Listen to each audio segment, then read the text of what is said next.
Enough formalities. I'll get straight to the point. For the Wardens watching this video, congratulations on your victory on War 80. Much of it was deserved and recognized by your teamwork and organizational skills to outdo the Colonial March. While as I'd like to speak out my grievances against you as a Colonial, I will not add any seasonings and save it for FOD discussions. In addition, I'd like to comment on the behavior our pre-War 70 recruits had.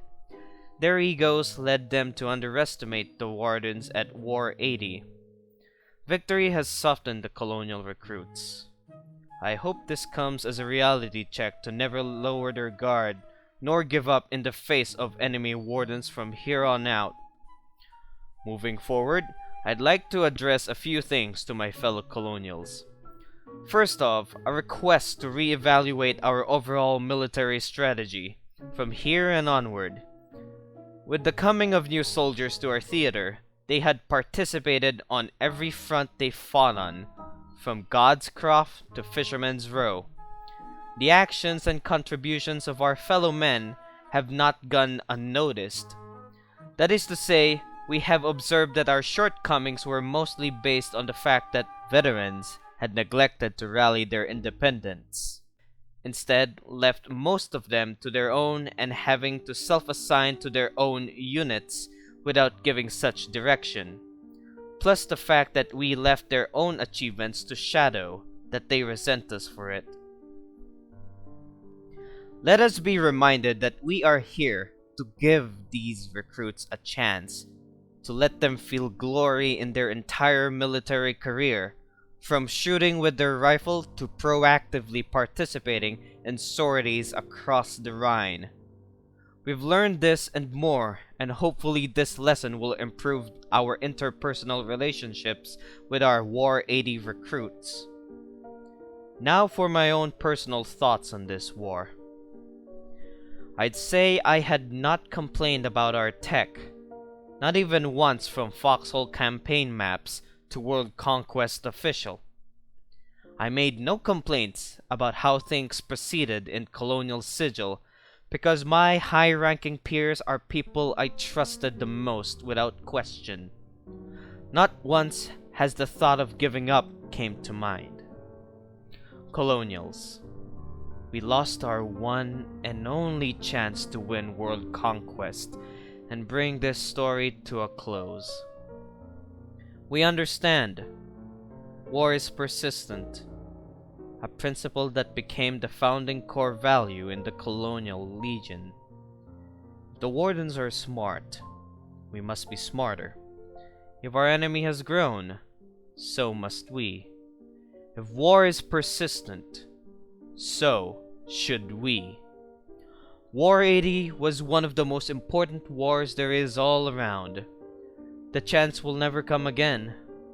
If we did win War 80, it would mean the total dissolution of the Kauvish Eagles and the resignation of officers due to the balance changes made by the developers, and thus finally beating the game. Colonials had a victory streak from War 70 until this point. Our people are persistent. We boast the most powerful logistical force all around, as well as our means to mitigate foreign invasions and answer and triumph where it matters the most. We are great pragmatists, strategists, leaders, which makes us great soldiers. We know how to obtain victory, but we have less than no means on how to use it. Our history can never be learned by the new generation of Foxhole players, for the present matters more than past. But it is because we value the past is why we were able to learn and set ourselves to the future. But to that end, one must live in the past to understand it and move forward to strive better than we have. Victory is a prize coveted by all. No matter how much we modernize, in our roots, we're all just beasts. Emotion over logic. The fear of losing sustainability in that comfort is what drives us to make illogical decisions and bend the rules or break them on our own accord. Whether you understand this or not, this is the reality of War 80. I'll have to apologize if I think so little of the Cowvish Hawks. These assumptions are based off statements I've seen in FOD, but if such were just misconceptions, then they are dismissible. The Wardens are worthy opponents to the Legion after all. Let this loss be a lesson to all Colonials. Let it encourage to seek betterment and not plant seeds of resentment. I say this again, if war is persistent, so must we. We are the Legion. We are one, but also many. Glory to Mizea. Glory to the Legion.